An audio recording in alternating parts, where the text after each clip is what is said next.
in Cabela, and also the burgeoning World Center was being established, effectively. What what years will be that? You said early stage. For me, early stage means 80s beginning. 90s. I mean, mother bought the house and began work on it in 1990. We were in a group of, I don't know, six couples, half a dozen couples that Sri In Cabela. Mataji invited to live in Cabela. And yeah, that was an adventure. I mean, that was really epical, I would say.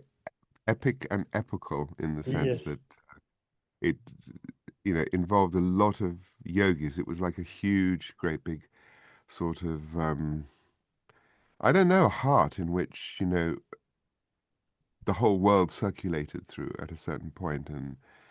And oh, there's a lot of stories to tell just on that, but we can have that if there's Gold ever mine. time, we can tell it. Gold mine, I call it. Gold mine. That's probably the third time when we start recording without you blinking. Uh, I want to surprise you. Um, I'm used to it. Yeah. Probably I succeed, but you have a poker face. No, you don't. You don't show it. Um, so for the people who are watching us, I have to tell you that I started the recording on purpose in the middle of the sentence. I was talking with Victor after more than a week of absence about what the plan for our future are, and I couldn't resist and start recording. So I take the opportunity to say to you all, to you, Victor, firstly, and to in equal measure to our viewers, hello, and Jai Mataji, and thank you for watching us. And obviously, thank you, Victor, for your time. Nearly week by week now, you take your time to talk with me and through me to probably other, not probably, definitely others, because I have the statistic and I know exactly how many people are watching us, which are in many tens, close to hundreds. So It's there also. It's there also for the future in the sense it's on record now, and I'm grateful for the opportunity because I think we have a duty somehow to bring these memories of our time during Sri Mataji's life, here and share them and to the best of our recollection. And as time goes on, you may not remember so many details, but you remember the transformational moments, the particular events that mark Sri Mataji. I mean, Sri Mataji was constantly looking after the whole world and also everyone, individuals in particular. And essentially, she built a family that is the structure of Sahaja Yoga, um, and a family, a very varied family, a world family, united, multiracial, multi-ethnic family. And I think we all have stories to tell. We have a duty to share them for our children and their children. Yeah. I'm very, very glad that you're thinking like that because we are exactly on the same page, and that was the driving force who pushed me to do that project first with what I know very well, Sahaja Yoga in Romania, beginning of 90s. But after that, I find a lot of fantastic people and other events. I couldn't resist, so we should do that firstly for the future, but looks like there are contemporaneous people who are interested in that, and maybe some of the things we are talking will be interesting. So what are we talking today? We were, before we start recording, we are talking about sharing some pictures and movies, which obviously I didn't have it yet because Victor just come back from the festival of Avignon, not the festival, from Avignon, one event. So will be fair to share, to start our today discussion with that event you experienced there, even if we don't have the picture, or because um, I'm not very good with technical stuff. I can make you to share, but I always prefer to have them because it's much easy. But either way, we can do it some other time or I whatever. might, as we speak, I might be able to dig up a few pictures. I might I be able was to thinking, I was watching down. your Yeah, I'll glasses. manage. The reflection. I can manage. Yeah, I think I'll manage. I'll manage to get something on the screen in a minute or two as we speak. Yeah. Um, so I have to do some sharing, um,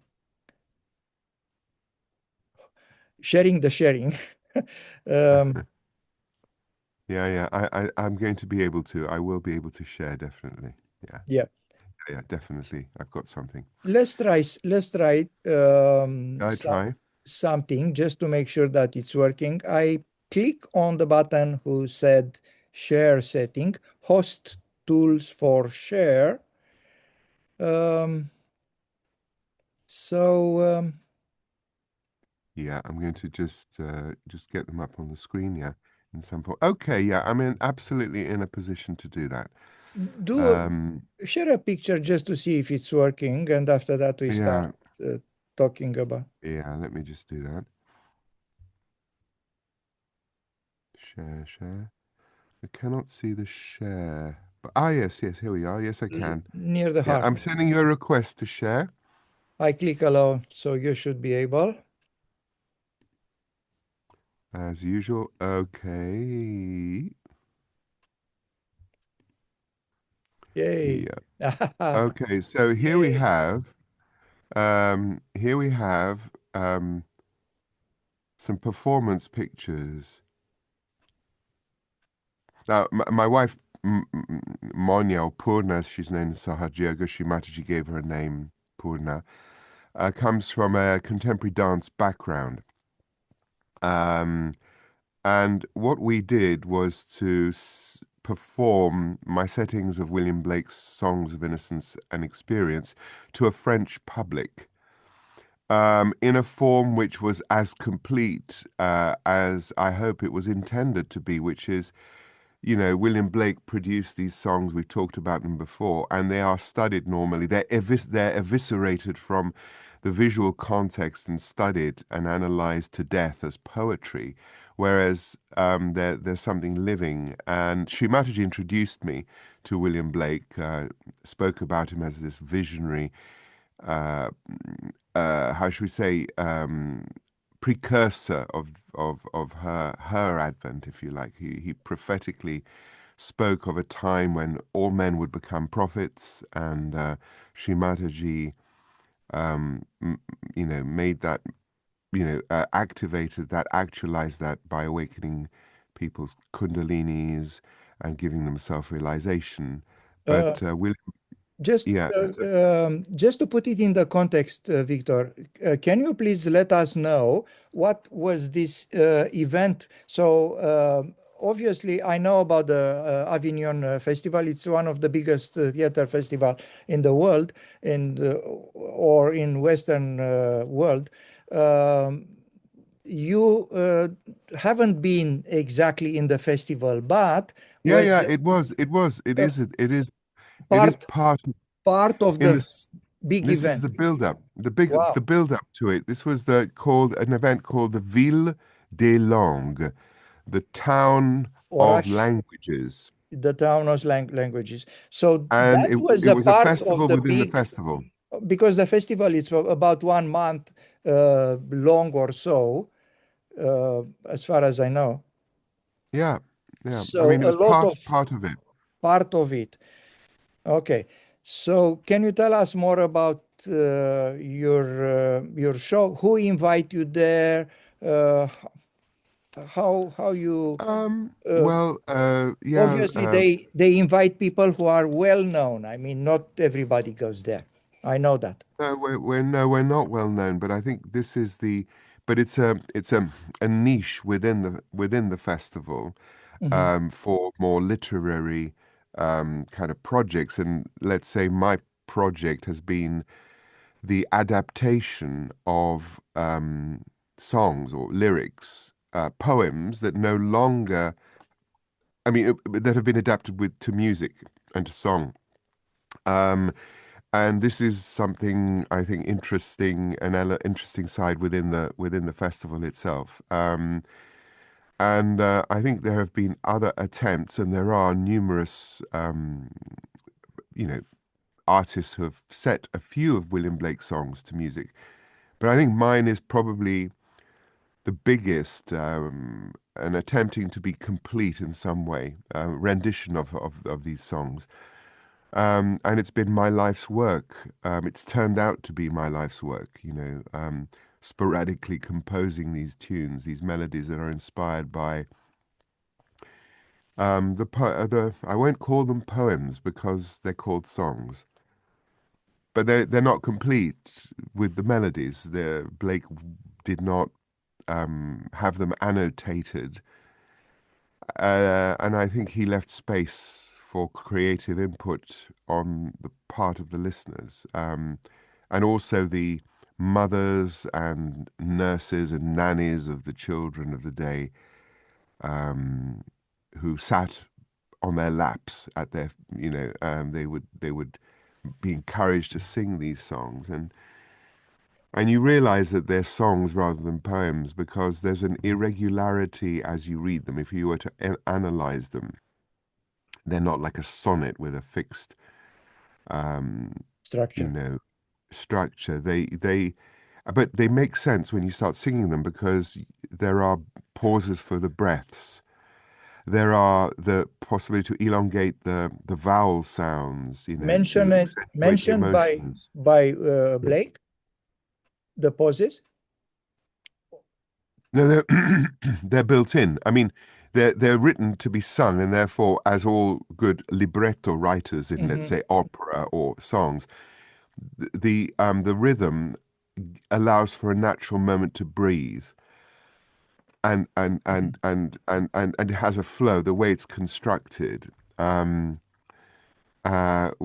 it's not so easy with other forms. So I found this is why it's so congenial and so stimulating and inspiring to try and find melodies for these songs. But anyway, within the context of the festival, it was a very small venue, 50 seats, which was full, I have to say, thanks to Joelle, who organized it there. And she has contacts with the festival. And so we got into that, and we had these two dates, and it was very nice because we met um, people who love poetry, people who love literature, and are attracted to William Blake as this sort of very, very unique um, spiritual artist, that will not sort of sit in any box, if you like, or category, of art or spirituality. Even if you try to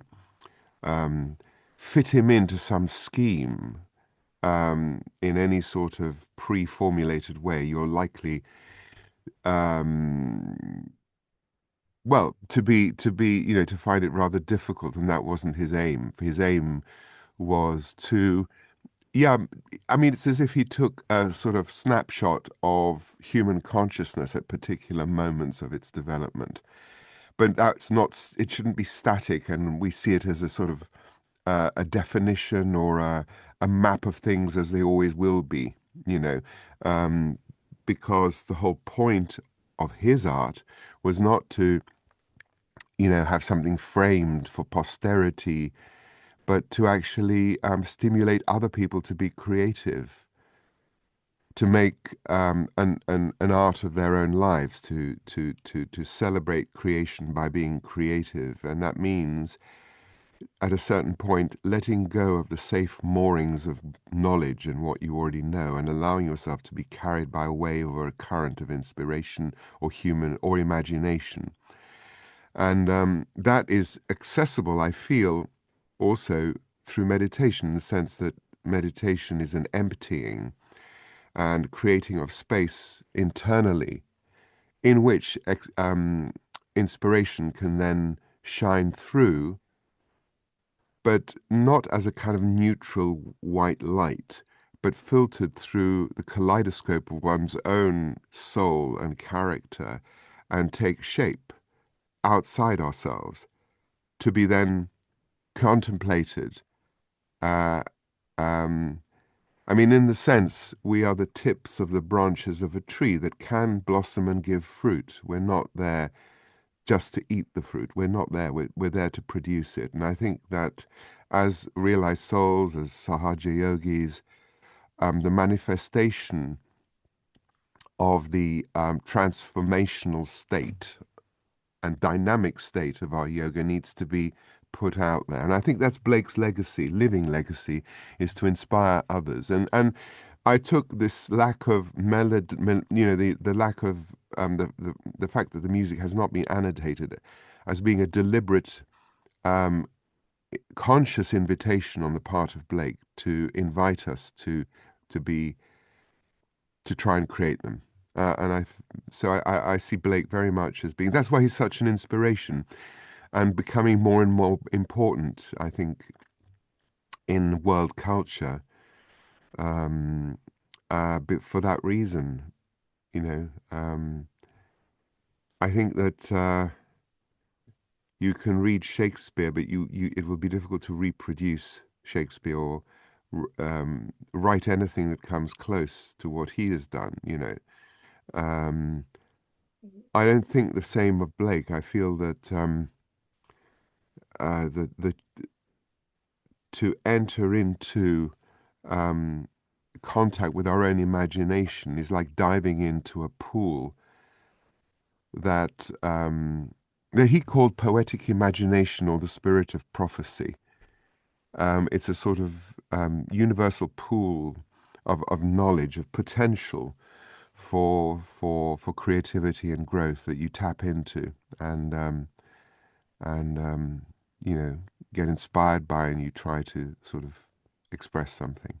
Yeah, to understand these guys, because you speak about Shakespeare, which obviously is not exactly on the same level with William Blake, but is not very far. We have to surpass two hurdles. First of all, the language. We have to translate it from English to English, from fourth century ago English, or in William Blake 1 century and a half English to now. And the other difficulty is to get it exactly on the spiritual level. Um, how many songs, how many poems was adapted by you? I don't know. There must be over 30, I think. Oh, And okay. I think, yeah, 35, 36.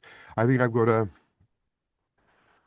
maybe, I don't know, 20 more to go. I already have them, but they haven't been fully developed yet. I would like to finish them in my lifetime. But I would like to demonstrate something. Yes, Um, okay. Anyone who, thinks, oh, I can't play because a guitar, I'm not a musician because, they're comparing themselves to some to people out there, who've you can do it even with one string and one finger.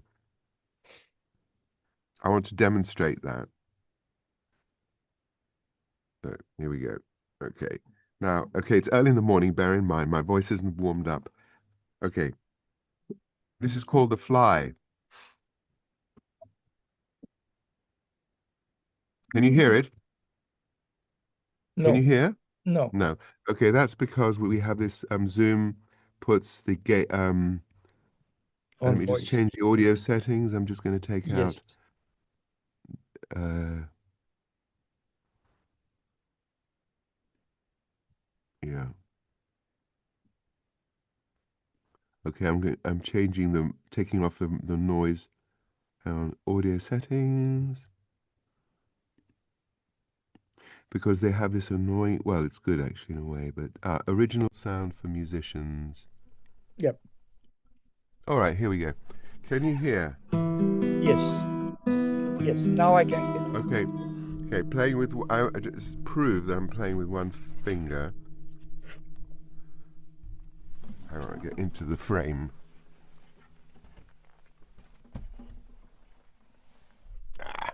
It's got okay. Here we go.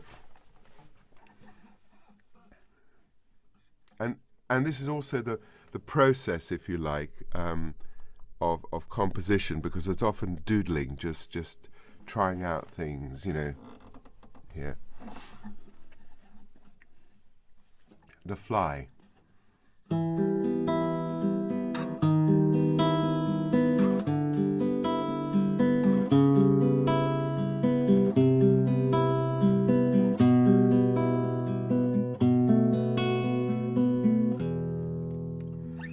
Little fly, thy summer's play, my thoughtless hand has brushed away. Am not I a fly like thee, or art not thou a man like me?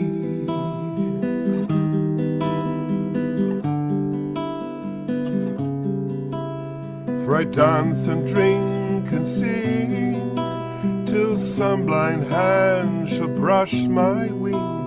If thought is life and strength and breath, and the want of thought is death, then am I a happy fly if I live or if I die.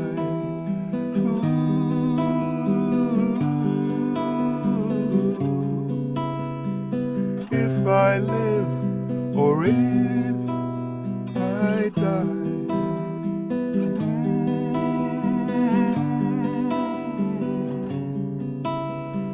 If I live or if I die.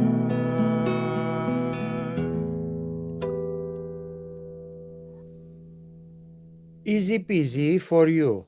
No, it's not easy. It's not easy. You have to have something.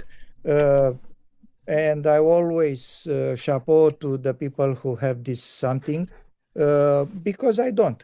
So, but even if I have, I'm able to recognize the talent. Uh, I want to ask you something. There are other people who have put those William Blake songs, so-called poems, so-called songs on music. Yeah, yeah. I think there must be many, and if you search the internet, you'll come up, or YouTube, you'll find them, and they're often you'll find them in a certain genre, Uh-huh. and and I tell you, from I feel that sometimes there's a tendency to get the song to fit the tune that the musician has or the style. So there's often a kind of shortening of certain syllables and words, and you can tell that it's been squeezed into a pattern, Mhm. which um, I feel doesn't suit the way that Blake created and composed. Which was very much explorative and flawed. I mean, it's not perfect. You'll find his own very idiosyncratic spelling sometimes, and there's an irregularity in the way he engraved, which is beautiful and very spontaneous because it's not regular. Hold on a second, because I don't want to go further before we get it right here. I mean, at least I get your point. Um, you said, to make sure that I understand correctly, you said that um Blake intention was to be seen in a particular way. Those That songs, Blake should be. No, no. I feel he gave total freedom and license. total freedom, but okay, okay, we can go to a huge range of genre. We still limited to probably classical music. I'm not sure if you can put it on hard rock or I don't know. But for me, biggest, the bigger the range, uh, the the bigger the genius of Yeah, the yeah, person right. who Yeah. writes the lyrics. We have Jerusalem, which is sing. I mean, yeah, composed the music by only one guy, or actually two guys, no, Perry and uh, Blainville. I have notes here, but when you said that are a lot of people who make music on those uh, poems, songs, they come in the same style as a more folk ballad style, or they Oh go, no. I okay, mean, no. I mean, you've got Allen Ginsberg, who in the yeah, '60s popularized Blake again, and he did something very, very hybrid and sort of also with harmoniums, and he did his own stuff, very much stream of consciousness. He did his own thing, and I don't think he was even pretending to be a musician. He was just enjoying them, and I think that's what comes across. They're to be enjoyed as horrible. children in a very childlike way. Then you have Patti Smith, who gives it her own very particular, you know, style, and she sort of half speaks them, sings them, and I don't think anybody has any pretensions in that regard, rather than just, I think, really almost in praise of William Blake, who was a kind of archetypal, kind of proto an artist, an icon that for his freedom, for his sort of trying to get people to go beyond their barriers and boundaries, and I think this is why he's so much loved by that generation you know. But there are many others. I mean, you too took used the title in one of their albums, Songs of Innocence and Experience. I don't think it has any cl- intention of being close to Blake, but it's like taking that suggestion or Yeah, his inspiration forward. I mean, The Doors, I know. also, took inspiration, and so many others, so I think he's an artist's artist in many ways. Bringing Allen Ginsberg and Doors into discussion, I couldn't stop to ask you. I'm not sure if we we touched the subject about the huge talent, not necessarily geniuses, but huge talented who make who are able to produce horrible word produce uh, to write, let's say, only songs. We stay on music, but on the other hand, they have horrible lives. Um, Obviously, you know about that, and those two examples, we don't. I don't want to go too much into that. Allen Ginsberg was a horrible person, as And, a and J- from that perspective, like uh, adharma, things like that, excesses, whatever. Jim Uh, Morrison, of course, Jim yes, Morrison yes. as well. They, um, oh, I Sometimes I talk with Delia and said those guys with pity, with sorry. Those guys are seekers, but obviously somewhere in their life they go in a different on different path, because to go on the doors of perception and call your group doors based on that, it's something there. Of Uh, course, so of I course. don't have the tendency to judge them very harsh, but very harsh. But I still thinking how those guys are able to create something really good, something touching, and they're not the only one. Even Beatles, many of their songs are writing in the influence of substances. But how you see this act of creation? How you see that dichotomy between I The think life, I tell you how I see it please. sometimes.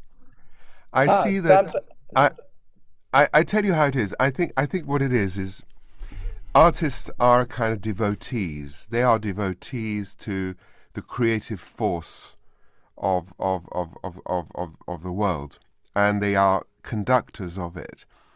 And I think sometimes if they go off the, they indulge themselves and in what we might call a dharma.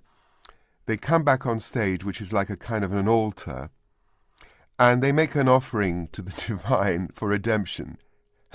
And they sing with their heart. They they invoke the grace of God, and God always answers. that bring me to another dear subject of mine, of the demons who will do everything in their power to annoy God, to be killed by God, because that's the only way to be redeemed.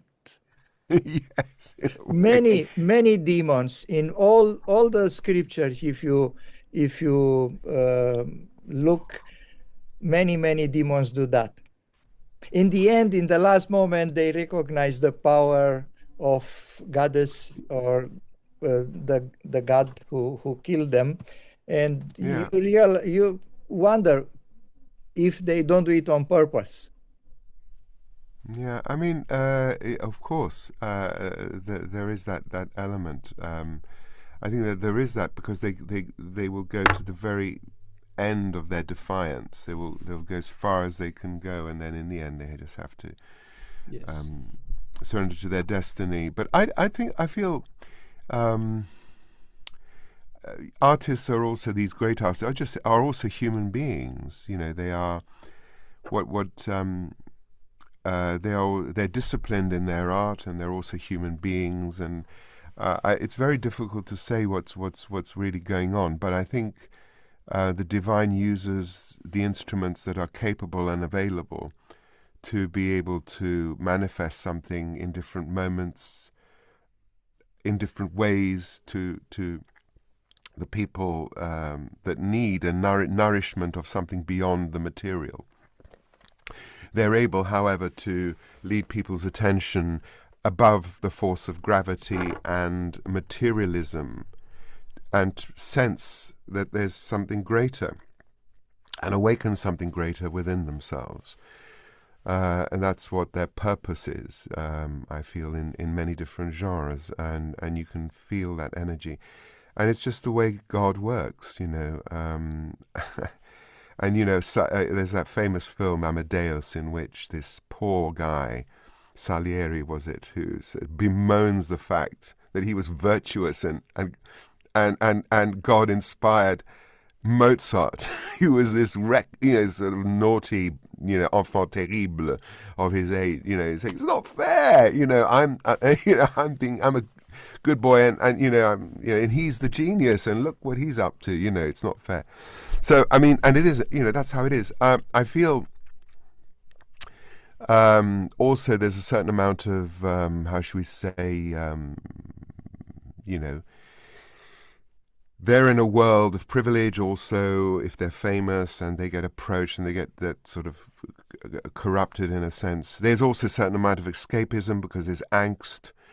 It's And the it's human it, nature it's take over in the end, and probably. it's a shame. There's also a sense of immortality that you feel this divine force of creativity. You feel this tremendous energy, and there's a sense of it being which is infinite, which is eternal, and that you are immortal. There's a sense of immortality as well. You can defy it. And I think, but as yogis, if you are kind of in the Sahaja Yoga world, you realize that Dharma is not an option. It's necessary. And I think if you take the whole age of the 60s and the 70s, where obviously the primordial Kundalini was being awakened, had been awakened Yep. after 1970, and was acting Yep. and raising people's attention beyond the material. There was that mood. There was the flower power. In fact, there's Sri Mataji's famous poem "To My Flower Children," referring to this flowering, this blossoming, this delicate beautiful flowers, that were opening up, this blossoming. Yeah. But there wasn't a substrate, there wasn't a structure of Dharma. And without the structure of Dharma, it cannot have a balance. And it didn't, and so it fell apart and people fell apart. And so the support of Dharma wasn't there. So can't, yes, there's that stairway to heaven, but it's on very, very rickety ground and it crumbles, Yeah. you know? Those guys was touched by a wing of divine or some vibrations around once Sahasrara was open, once Shrimataji start working. I don't know what subtle things happened in the air because we have a huge uh, change of paradigm in arts and music uh, Yeah, in particular. So you have Aquarium, for example, a very beautiful song, which basically Aquarius, the age of Aquarius, sorry, not Aquarius. Aquarium, sorry, Aquarius, a very beautiful song with a lot of change of structure in the melody. It was fantastic. Basically, announce the new era.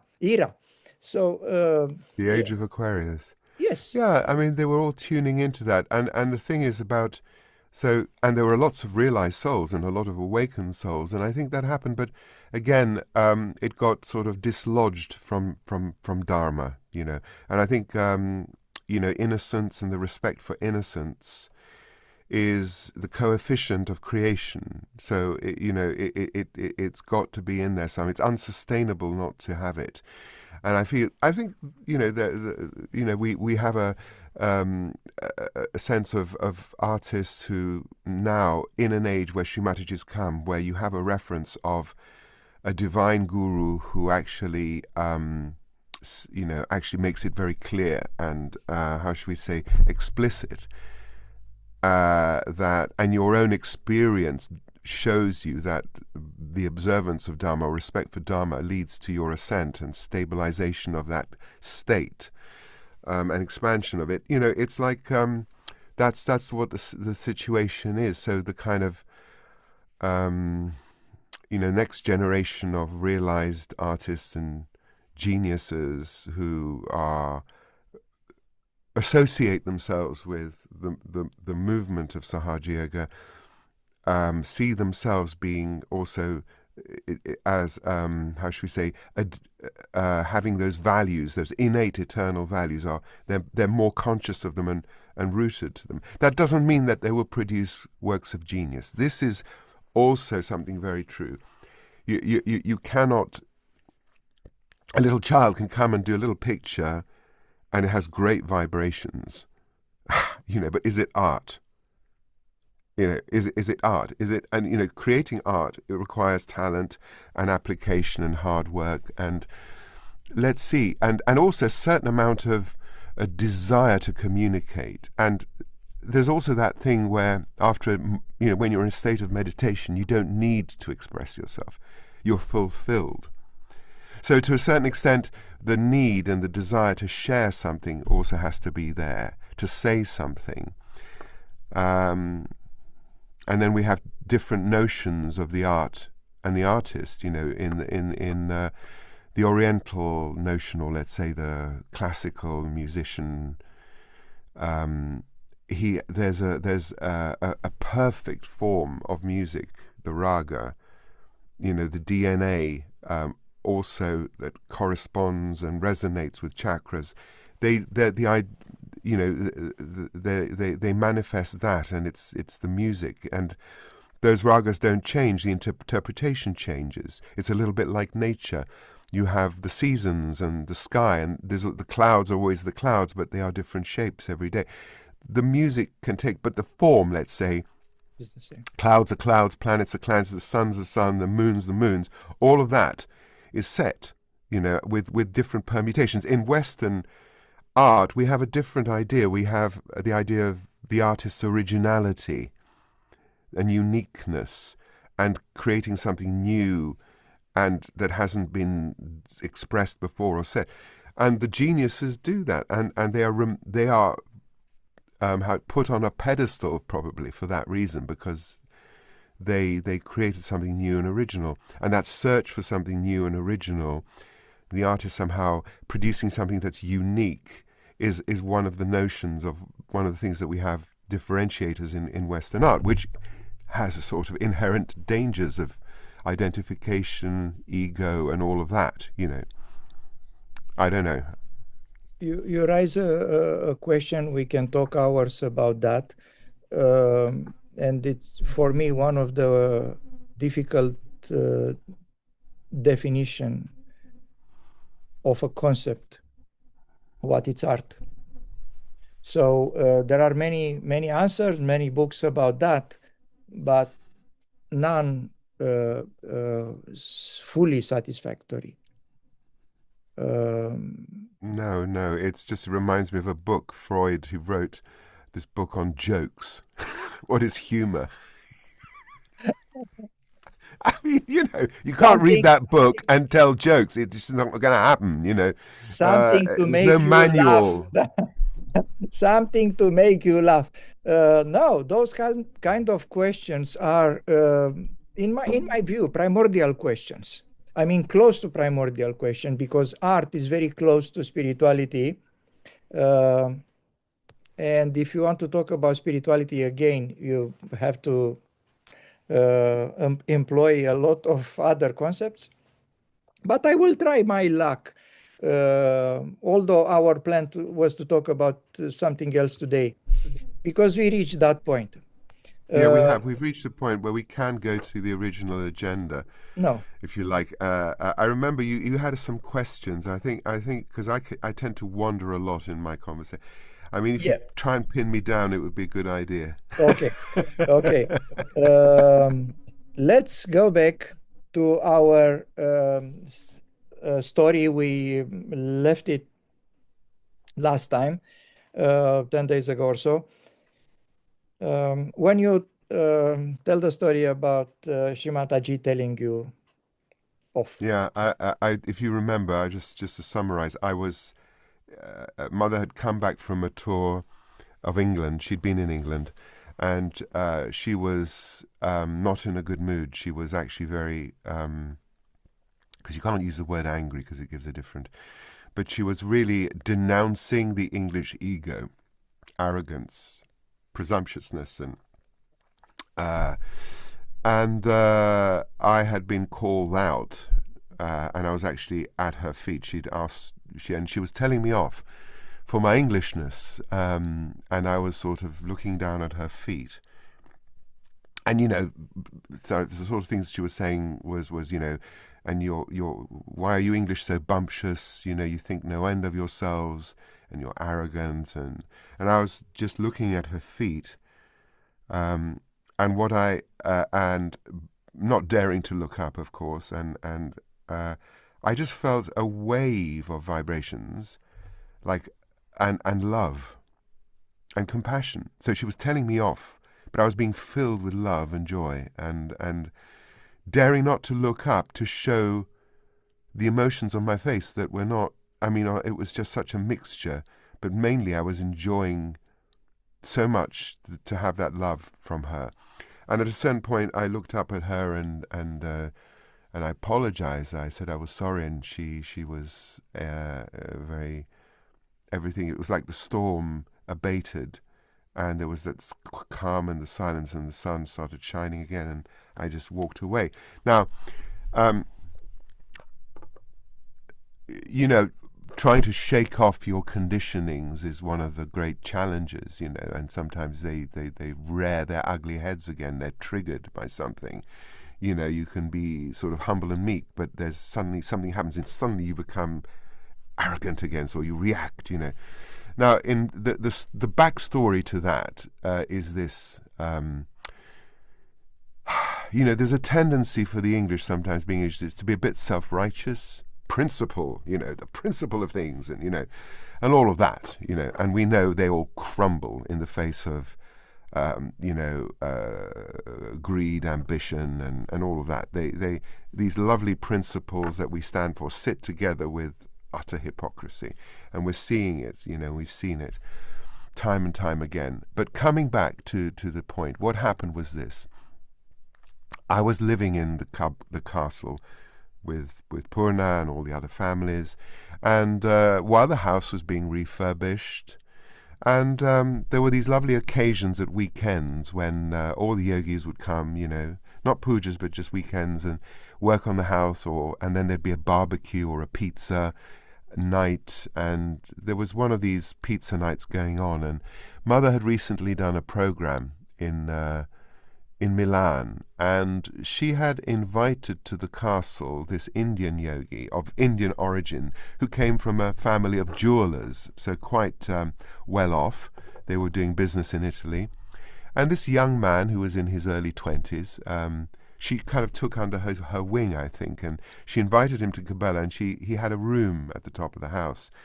And I think she wanted him to be kind of somehow in the collective. She was seeing him, and he was mixing. He'd been there for a couple of days, and then Shri Mataji left him there because she had to go to England, and she, obviously asked us, or we had to look after him as her guest, So he was down there at this pizza evening. He knew very little about Sahaja Yoga. He was completely enamored with Shri Mataji, I think, of course, and he was, having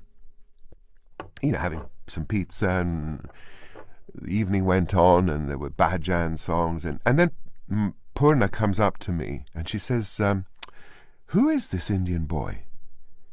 Is he a yogi or whatever? I said, why? Why is that? Why are you saying this? Well, he's flirting. He's flirting with me, and I was shocked, I thought, how is this possible? He's Indian, they don't, you have this idea of idealizing them, somehow as well, that they're all going to be dharmic, at least more so than Western people, and Purna has a very strong Ganesha tattva, like a rock, and coming from her, also being an Italian girl who, in Italy, women are always subject to the attention of men, and so, but it's water off a duck's back, it doesn't perturb. And the fact, but I think she mentioned it because he was there amongst us as a Sahaja Yogi. So I said, really? Is it? And so I took note of it, and I thought, gosh, if Purna is saying this to me, there's something in it. I better go and have a word with him and give him some advice. Being the husband, I wasn't exactly, how should we say, particularly balanced about it. Let's put it that way. So what happens, he'd look, I went sort of looking for him, and he wasn't there anymore. And I said, where is he? He'd gone upstairs, and somebody said, I think he's gone to bed. And so I was kind of, I think, I have to admit, unconsciously, I wanted some kind of a showdown, because my wife has been insulted. I felt, male pride and all that, So I went upstairs into Shri Mataji's apartment to the top, and the corridors were dark, and I didn't even know which room he was in, so I knocked, and then I came up to the door where he must have been, and I could feel it. I could feel that I was about to do the wrong thing. I feel that I was, but nevertheless I went ahead. I ignored that. I Feeling. knocked on the door, and he came out, and I think he was already in his pajamas, and he looked a little bit blurry-eyed, and he said, "Can I help you? What's going on?" I said, "Well, we're all Sahaja Yogis here, and I just want to give you some advice, We are brothers and sisters. There's no other kind of relationship with girls, He said, yeah? Well, why are you telling me this? His innocent face. And I thought, oh, God, I've blown it, And I said, well, to be honest, I just heard from some girl that you've been flirting. He said, what? I would never do such a thing, I know where I am, and all that. And I thought, oh, God. I said, oh, really? Well, maybe there was a misunderstanding. And then I kind of tried to sort of smooth things over. And I said, anyway, just take it from me. I'm just a brother. I'm just giving you some advice, and I'll see you tomorrow. Yeah, good night, he said. See you tomorrow. And I thought everything was smoothed over. The next morning, I wake up and I look for him, and he'd packed his bag and left. He'd left. He'd taken a bus, gone back to Milan, and whatever. And then I knew that was really, I'd made a huge mistake because he was under Shrimataji's protection. Whatever his state, whatever he'd done or not done, he was mother's guest, and that is dharma. You don't, you have to respect that, and it was no business of mine to tell him off. And certainly I'd led him to leave. In fact, when Shrimataji returned, she'd asked, she wanted to know where he was. And I realized that I had got onto my high horse, arrogantly thought I knew better and told him off, and that was not my place. And I realized, and I believe that this thing of getting on the point of principle, and reacting, and is is a very arrogant thing to do. And I realized that, in hindsight, I introspected and realized that that's probably, but why I got told off by mother, and I certainly deserved it. Wow. Take you some guts to tell that story, Victor. Well, Uh, why? Why should it take guts? I mean, we're all learning, and I feel that no one is perfect. You may have, sometimes people imagine because they see you on a stage or they see you in public situations that somehow you've achieved something. And in reality, when you're out of the limelight and the spotlight, you have to deal with yourself as you really are, and life puts you up against situations, and your yoginess is put to the test. I will tell you why take you guts. If your question wasn't rhetorical, I can answer. Because many people not only have no courage to tell this kind of stories, but they believe it's their duty to tell to other what to do.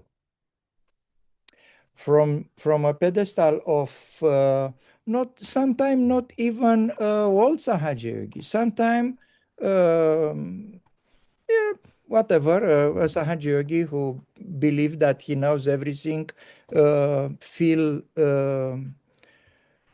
to do the right things to tell to other people, especially ladies, don't dress that, don't dress this. I mean, if it's really outrageous, maybe it's worth it to tell to someone.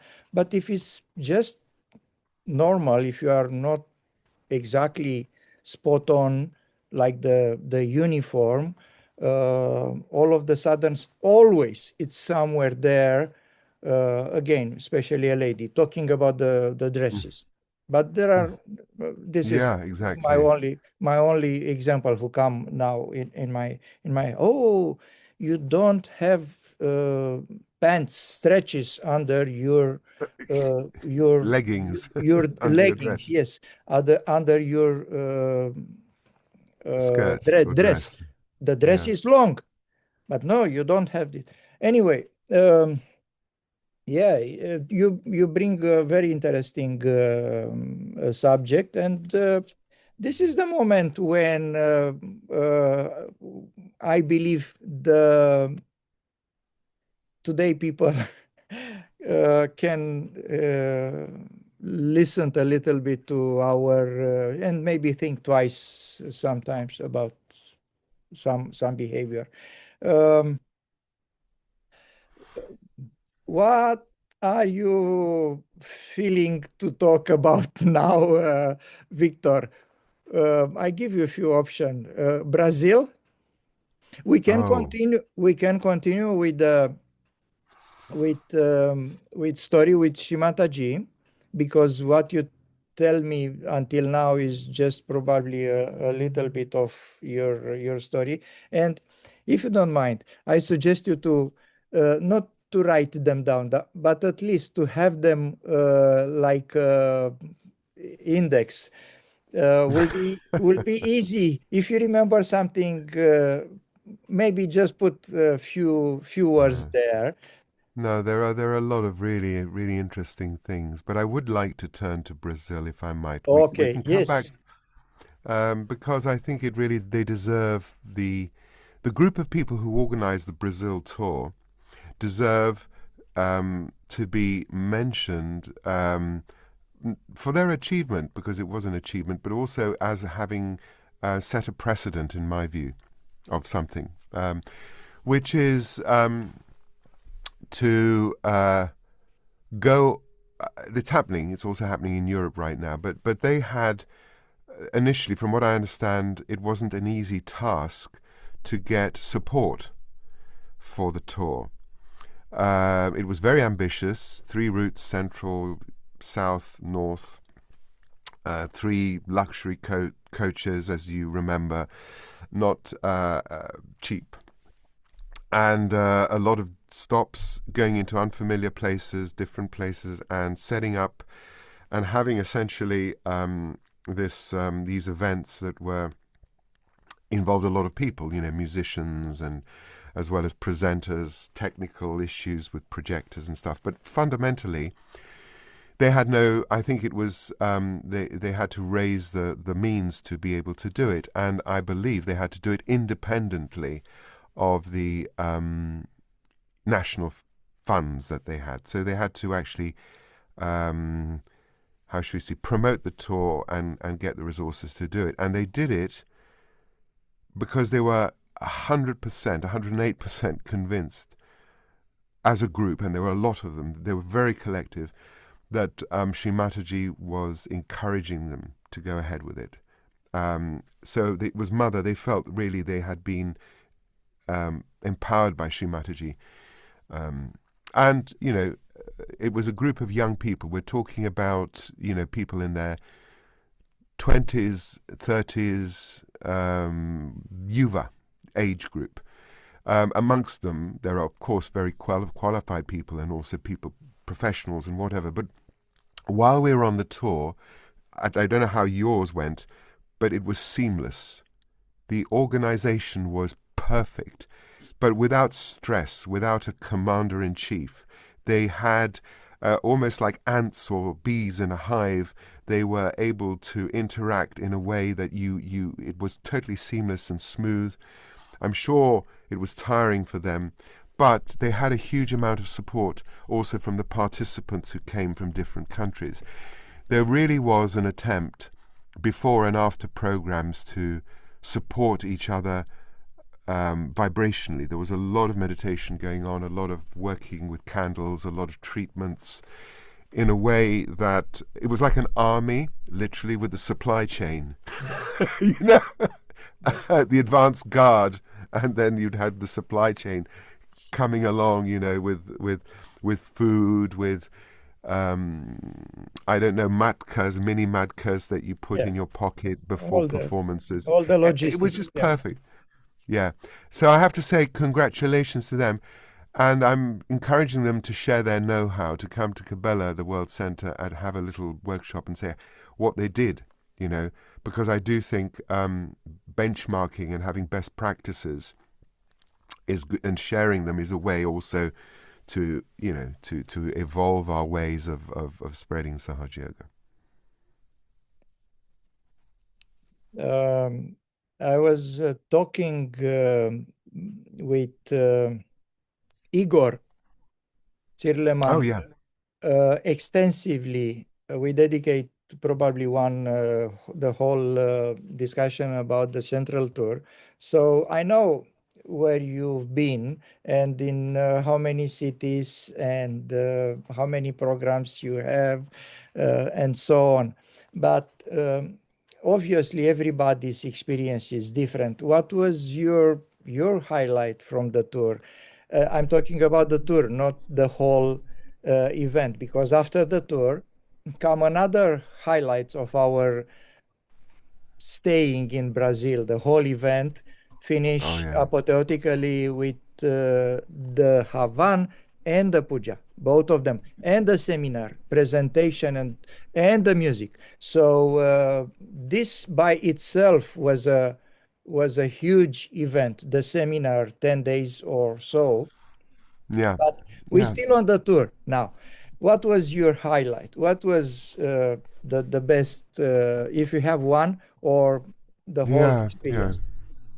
Well, there are two things that I wanted to highlight. The first thing was that we had musicians in different genres. I mean, I'm a singer-songwriter, and I was performing Ganesha Arti and a song called Kundalini, Sacred Mother. And then we had Gianni Rossi, who has this amazing brach instrument, which is sort of Western and Oriental at the same time, mandolin. We had Igor, we had Anna, Anya, who was just this amazing singer, and her backing group, which who were wonderful. And you had Tico, and you had Poliana, and Percussion. with Brazilian music. And the idea that we all felt was to all be on stage at the same time and create a journey and also interact with each other so that you would have the Sahaj fusion, if you like. And we come as one body, one group, many different elements, but all together. And that was, I think, achieved. And in fact, you know, one thing that I felt was very important was to show that Sahaj culture is varied. You know, we have classical Indian music, but we also have Brazilian music that has a spiritual side to it. And in my case, Poliana collaborated with me, and the song Kundalini, Sacred Mother, had a verse in Portuguese and Brazilian. And I think that for me was one of the highlights, the joy of singing with Poliana and having this Okay. celestial voice and talent, performing together with Gianni, with Igor. That participation for me was Yeah. the thing, the defining thing for me. But there was this lovely thing where we broke down the barrier between the stage, us, and them. And we invited on the stage the seekers to come and be worked on, just as Sri Mataji used to do in the public programs that we witnessed. She would have them on stage, she would touch them, she would caress them. There was that, she'd Yeah. get asked yogis to take candles and work on them. And we had that going on at the end. And it became very reminiscent of that, following in our mother's footsteps for me. And one thing that sticks in my mind is this. A young mother came onto the stage with her baby in her arms.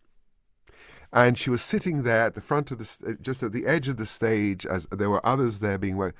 And she was looking at Shimataji's photograph and seemed to be in meditation. And I came behind her. I got off the stage and came behind her and I asked her, "Are you feeling the breeze?" And she said yes. She had a baby in her hand and her other hand like that. I said, "And what about the baby?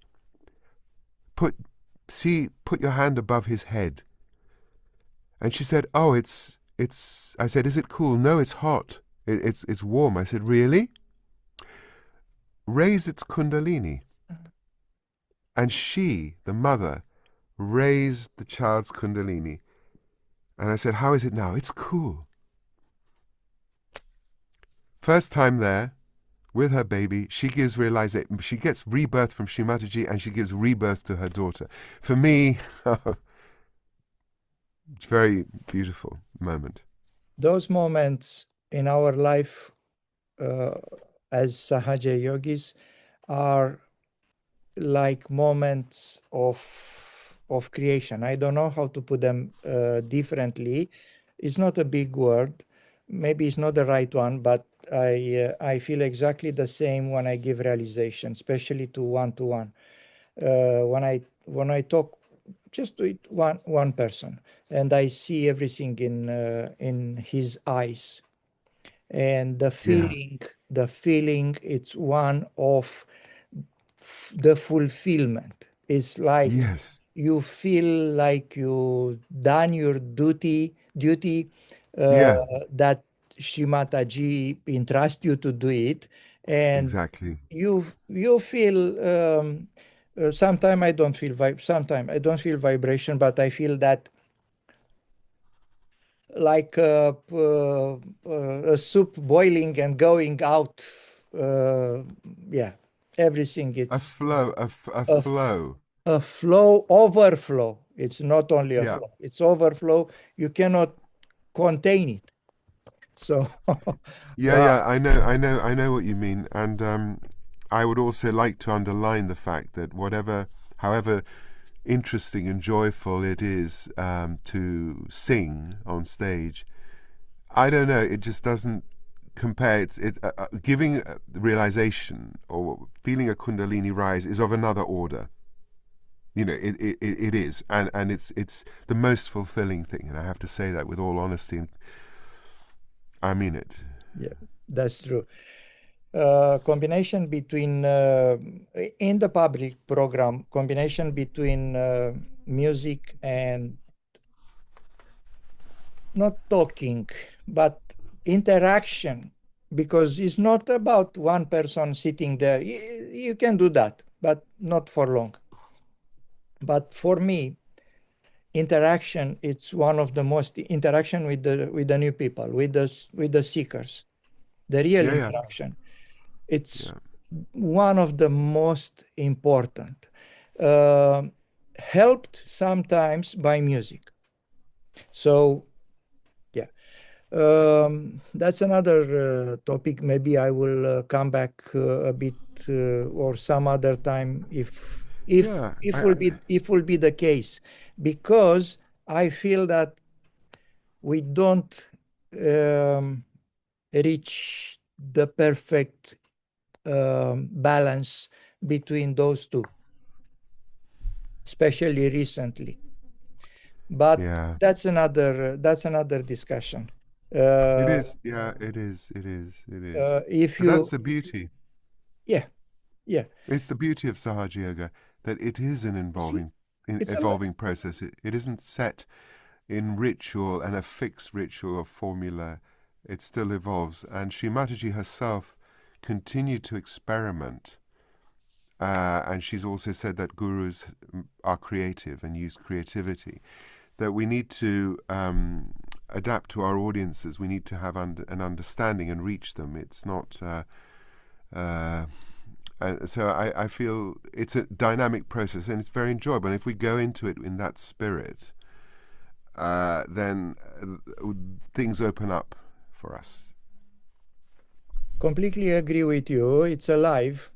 Sahaja Yoga it's alive. Um,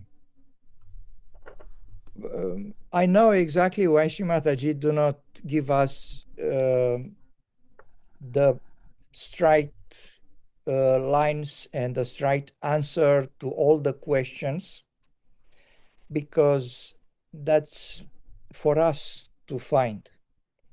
And it's Right, not for right, for sure. her to give us, which have the danger to transform Sahaja Yoga in a dogmatic And doctrine. movement, in a religion, in something like that. On the other hand, having too much freedom, lucky we are realized, so that's the only good thing. But having too much freedom, sometimes we can fall in the trap of compromises. So it's up to our wisdom and to use our discretion and our way of reading Sahaja Yoga, understanding Sahaja Yoga, to know when it's a compromise, when it's not a compromise, when it's a right thing to do, or it's not a right thing to do. So this is, in my view, a personal journey. Yeah. Coming back to your story about the poor Indian, lucky you didn't beat him. Probably I will hit him. Joking. No, no, no.